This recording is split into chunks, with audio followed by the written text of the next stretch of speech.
کہ پیارے آقا صلی اللہ علیہ وسلم بیان فرما رہے ہیں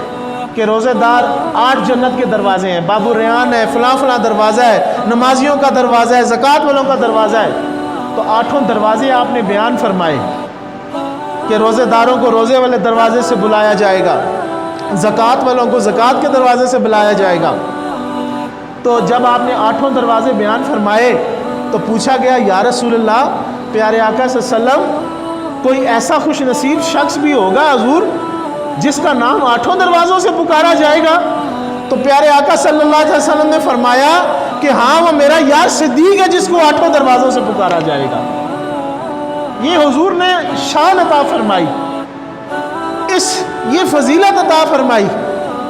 کہ 8 دروازوں سے صدیق اکبر کا نام۔ اور میں بڑی ذمہ داری سے عرض کروں، حوالہ موجود ہے، پیش بھی کر دوں گا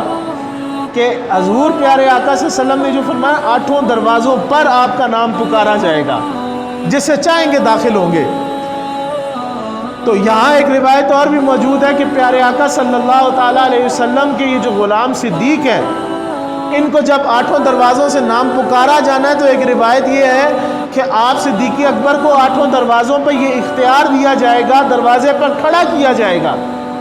کہ صدیق اکبر کی آج شان مقام مرتبہ یہ ہوگا یوم محشر جنت کے دروازوں پر کہ حضور صدیق اکبر 8 دروازوں پر کھڑے ہیں، جس کو چاہیں جنت میں داخل کریں، جس کو چاہیں باہر نکال دیں۔ یہ لفظ ہے روایت کے کہ اختیار دیا جائے گا حضور کے غلام صدیق اکبر کو کہ آپ جس کو چاہیں جنت میں داخل کریں، جس کو چاہیں جنت سے باہر کر دیں۔